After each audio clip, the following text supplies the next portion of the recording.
স্বামী স্ত্রী যখন আপনারা সহবাস করবেন তখন এই কাজগুলো আপনি করতে পারবেন না। এই কাজগুলো করলে আপনার উন্নতি আটকে যাবে এবং আপনি বিভিন্ন রকম রোগ ব্যাধিতে আক্রান্ত হয়ে যাবেন, অভাব-অনটন এসে যাবে। রোগ ব্যাধিতে আক্রান্ত হলে এমনিতেই অভাব-অনটন কিন্তু চলে আসে। তো এই ক্ষেত্রে আপনাকে রাসূল সাল্লাল্লাহু আলাইহি ওয়াসাল্লামের সুন্নাহ কিন্তু মানতে হবে। এই ১০ টি বিষয় আমরা জানবো, সুন্নাহ বিষয়টা একটু পুঙ্খানুপুঙ্খ রূপে জানবো। যারা রাসূল সাল্লাল্লাহু আলাইহি ওয়াসাল্লামের সুন্নাহ পালন করে তাদের কোনো রকম প্রবলেম থাকে না। নিশ্চয়ই বিষয়টা বুঝতে পারছেন। আর ১ নাম্বার হচ্ছে আপনি যখন স্ত্রী সহবাস করবেন তখন কোন রকম উলঙ্গ, পুরোপুরি উলঙ্গ হয়ে যাবেন না। রাসূল সাল্লাল্লাহু আলাইহি ওয়াসাল্লাম বলেছেন উলঙ্গ না হওয়ার জন্য উপরে একটা কিছু দিয়ে হলেও, হালকা একটা কিছু দিয়ে হলেও আপনি রাখবেন। এটা যেকোনো একটা কাপড় হতে পারে। এই কাপড়টা আপনি শরীরের মাঝে দিয়ে রাখবেন ইনশাআল্লাহ। এতে করে আপনার শয়তানে নজর করতে পারবে না এবং বিভিন্ন রকম ক্ষতি থেকে আপনি হেফাজতে থাকবেন ইনশাআল্লাহ।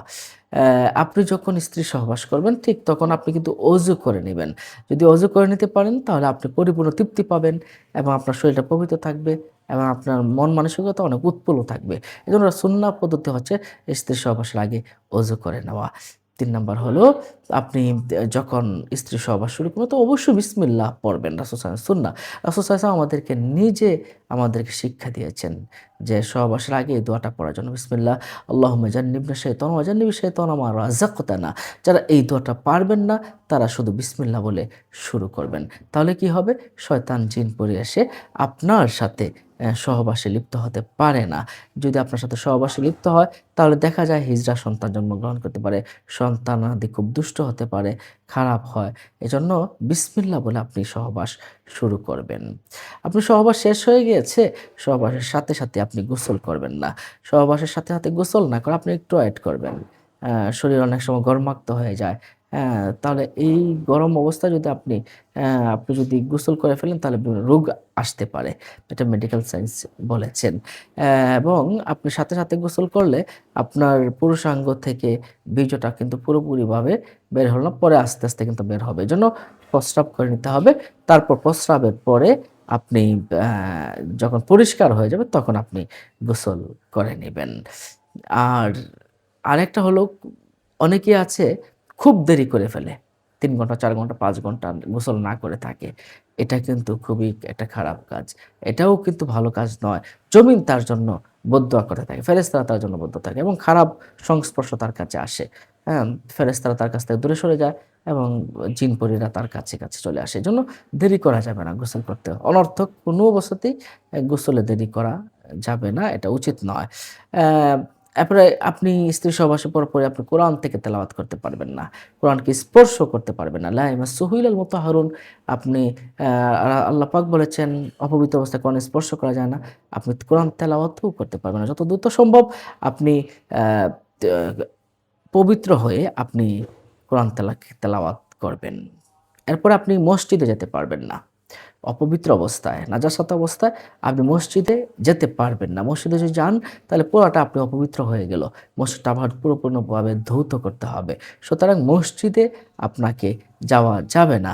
এরপরে আপনি তাওয়াফ করতে পারবেন না। কাবা শরীফের ভিতরে যে তাওয়াফের জায়গাটা আছে মাতফ, এই মাতফের জায়গায় আপনি তাওয়াফ করতে পারবেন না। ৭ টা চক্কর আছে এগুলো করতে পারবেন না। এটা করলে আপনি গুনাহগার হবেন। আল্লাহ সুবহানাহু ওয়া তাআলা কিন্তু এই তাওয়াফ করতে নিষেধ করেছেন অপবিত্র অবস্থায়। নিশ্চয়ই বিষয়টা বুঝতে পারছেন। এরপরে অনেকেই আছে যে একবার সহবাস করার পরে আবার সহবাস শুরু করে। এর মাঝে সে ওযুও করে না বা এটা পরিষ্কারও করে না। যদি আপনি অপবিত্র অবস্থা অর্থাৎ আপনার লজ্জা স্থানে আপনার বীর্য লেগে আছে এই অবস্থায় আবারও আপনি সহবাস করলেন তাহলে আপনার সন্তান পাগল হতে পারে। সন্তান পাগল হয়ে যেতে পারে। উম অ্যা মেডিকেল সায়েন্স ওটা স্বীকার করেছে, হাদিস শরীফে রয়েছে। সন্তান পাগল হয়ে যেতে পারে বা এই সন্তানটা অটিজম হতে পারে। তো এজন্য পুনরায় সহবাস করার আগে আপনাকে হয়তোবা একটু হাত মুখ ধুয়ে নিতে হবে অথবা এই জায়গাটা পরিষ্কার করে নিতে হবে অথবা অজু করে নিতে হবে। তাহলে আমরা এই বিষয়গুলো কিন্তু জানলাম। অযথা আমরা সময় নষ্ট না করে দীর্ঘক্ষণ ইবাদত বন্দেগীতে গাফেল না থেকে আসুন আমরা যখনই স্ত্রী সহবাস হয়ে যাবে তার পরের সময়টা যেন আমরা কি করতে পারি? গোসল করে পাক পবিত্র হয়ে আল্লাহর কাজে আমরা মশগুল থাকতে পারি। আমরা শয়তানকে কোনো রকম সুযোগ না দেই, জিন-পরীকে কোনো রকম সুযোগ না দেই। এই ভুলগুলোর কারণে আমাদের উপর বিভিন্ন রকম সমস্যাগুলো কিন্তু লেগে থাকে, পরিবারে অশান্তি লেগে থাকে এবং আমাদের শরীরে বিভিন্ন রকম রোগ ব্যাধিগুলো বাসা বাঁধে। দেখা গেল কেউ কেউ স্ত্রী সহবাস করার পরে পুরাপুরি বের না করে শুয়ে থাকে।